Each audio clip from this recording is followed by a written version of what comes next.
non-human-friendly environment for the longest time. I think for the longest time, for a lot of our ancestors, it genuinely felt like nature was against us. It felt like nature is trying to kill us, for the most part. And it was like adapt or die, right? So I think maybe that, and also depending on where you came from, because if you come from, like we've spoken about in past episodes, if you come from a land of scarcity, right, your adapt or die also includes, like for everybody else it's adapt or die, but for you it's adapt or die and kill if you have to, right? Because your environment or your conditions are that extreme where you have to be comfortable with killing or totally strangling everybody else out for you to survive, because your survival is that precarious. You know what I mean? Whereas if you come from a land of plenty, it's like, everybody's going to survive anyway. So you just have to learn the basic skills of survival, then you're good. But if you're coming from a land of scarcity, then that fight for resources becomes more pointed, because it's like in a land of plenty, you just have to figure out, okay, what do I have to do to get my peace and survive? All right. But in a land of scarcity, it's like, what do I have to do to make sure I get my peace and survive, and make sure that all these other hungry bastards don't get a chance at getting my peace, because that's the only way I can ensure I have a peace. All right. And I think maybe the problem that we're seeing now is because the people from the land of scarcity, like based on that scarcity mentality, they've gone out and basically infected the world with their scarcity mentality. And now all of us are thinking like they do, which is, I must adapt or die and kill if I have to. And I think now we're seeing, as a society, that doesn't work. Because the only way you can live like that is if you're literally willing to kill everyone else. You're willing to other people. You're willing to pretend like their pain doesn't matter. You're willing to pretend like, no, it's not that bad, but actually it's their own fault. Like basically narcissism. And I think that's probably the issue, is we live under the rule of exploiters, people who genuinely believe it's always domination over collaboration. And I think that's why we end up having, those type of mobs and that type of toxic mob, because those people need to protect their ill-gotten gains by any means necessary. And instead of saying, well, okay, we're gonna stop trying to find slave labor. We're going to stop trying to pay people as little as possible. What we're going to do is we're actually going to try and collaborate, right? Because free people basically have less of a tendency to want to put other people down, because if we're all good, if we're in a good environment where everybody has a share and we all have we have good moral standards where okay, this is what it means to be a good person in my society, and these are the benefits that come with it, right? Then you have less of stepping all over each other's necks.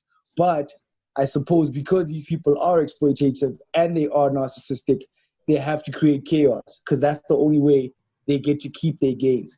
Like, it's the same way that we've had to come to a world where we have to say Black Lives Matter, because you must think about it, that the people in power gain, they get all their profits, and even their status in society from pretending like Black lives don't matter, right? So they oppress you, and then you take it out on each other, and they get to turn around and be like, this is why we're out here killing you, because y'all are violent. Y'all kill each other anyway, And if somebody grew up hearing that, then by the time you become a policeman, you genuinely believe that. So when you see a Black person, you don't see a human being. You see a part of the outside group, a part of the danger that you were taught is always coming to get you, because the people in power need you to act in inhumane ways so that they can have what they regard as their human standards. And I guess that's why you need mob psychology and echo chambers. Is because then you need the spoils of the war. Exactly. And I guess that's why you need echo chambers, because you need to get to a point where people aren't even willing to question it anymore.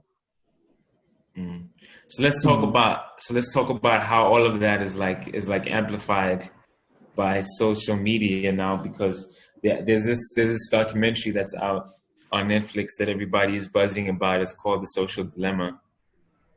I haven't seen it. I've just seen the trailer, but I know most of the stuff that they talk about there, and I've seen interviews from some of the key people that they speak to about the idea that these platforms are basically they're designed with like really talented, neuroscientists and like psychological experts or whatever to make sure that they keep you on the platform for as long as possible, right? And that means feeding you like as much of what you want to see as possible. Also triggering, what is it? Is it like endorphin? Is it like It's not endorphins. Endorphins is not the one that I'm looking for. Endorphins are the ones that make you feel good. Endorphins are the one that make you dopamine. Yeah. Dopamine response. Yeah. They're designed to like elicit a dopamine response. Like when you share something and you start getting likes, makes you feel good, don't it? Makes you feel good.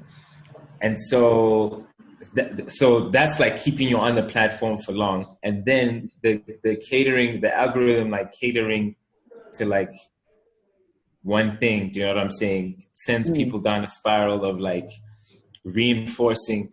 And there's been studies that like if you hear a message like over and over and over again, like you begin to not even like question it. Something that sounded like you don't even think about it anymore. Something that sounded like ridiculous to you in the beginning just becomes like background noise. And I think that's how the world is becoming so like progressively polarized. More and more echo chamber.